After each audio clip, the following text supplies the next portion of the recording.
Hi everyone, we are here in front of Lincoln Memorial.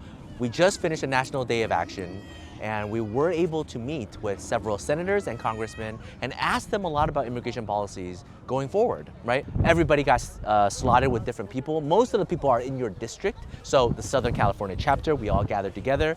California was hugely represented, meeting with senators and congressmen throughout Capitol, and then Ohio, I know a lot of people came over and met with their representatives, and this is all across the country. So there were over 300 plus attorneys talking about immigration policies. That was yesterday. I had to personally meet with 6 of them officially, one-to-one.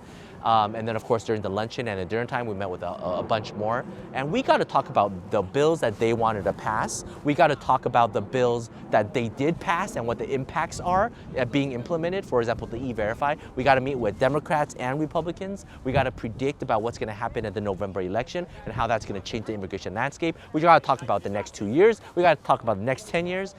And it is a doozy. What do I mean by that? Here is the big bombshell that I want everybody to think about, because this is a question that I didn't think about, but that was posed to me. What if August, September, Trump proposes an immigration reform? And his pitch is, I'm going to change X, Y, and Z. Do you believe that I will do it? Or do you believe the Democrats will potentially do something if they win the House? And so now let's calculate pros and cons. If the House does win over some of the modest Republicans, and now it is a split, Democrats have a slight majority, but it is only the House, it's not the Senate, what kind of bills are they going to be able to pass? Is it going to be much? Probably not. Is it relatively going to be similar to what we have? Probably. Even if the Democrats controlled the House, the Senate, the President, the Supreme Court, what did he do in the past? They didn't do much in the past. So what will they do if they have a slight majority? That is a key calculation that most people all across the United States will have to think about. Do you trust that the Trump presidency is going to be true to his word and implement the changes that he will propose for his immigration reform? After all, in the past 2 years, he did do a lot of the things that he said he was going to do. He did do a lot of things that he said he was not going to do. He was unpredictable. But what is indisputable was that this man is a man of action and he got things done according to his belief. And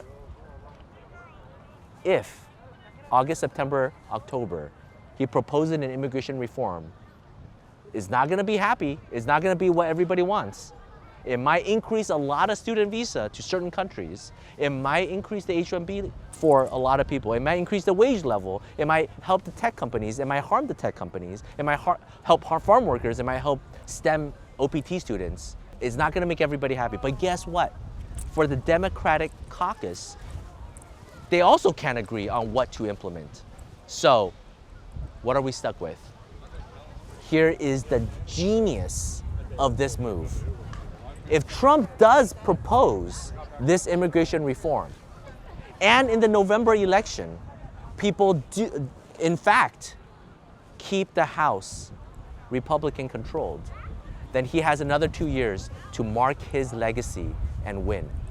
If the public changes, according to the polls, and vote in a Democrat, he can wipe his hand and wash his hand clean and say, you guys chose this. I can't do much. In either case, he has a winning hand. And that is the question posed to us by the congressman, and what are we left to do?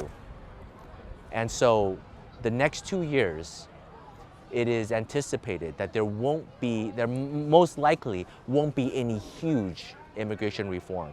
At least that's what we can see. And there might be, but chances are very slim.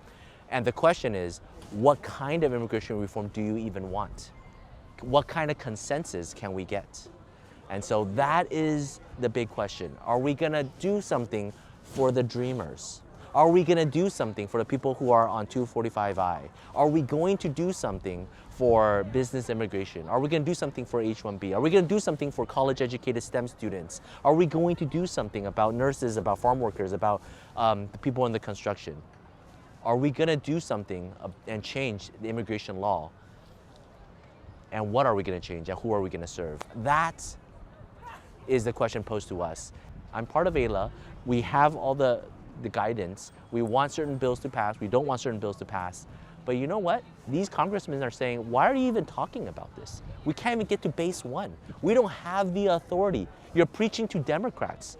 We have to sway the Republicans, you know? And even if we do pass it, will it go through Senate? Even if the Senate passes, would it be vetoed by Trump? And even if it does pass, how is USCIS, ICE, the consulates going to interpret the bill?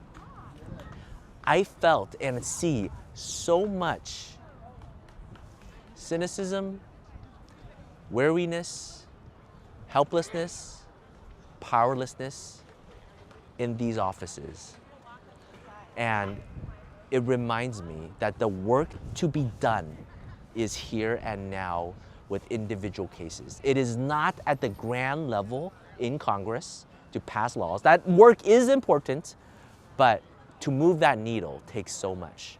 But the clients in front of you with desperate needs, those are the ones that needs to be helped and dealt with right now. And it's gonna be up to this particular general counsel officer at the consulate. It's gonna be up to the USCIS officer. It's gonna be up to this customs officer making their discretionary judgment on whether to approve or deny the case.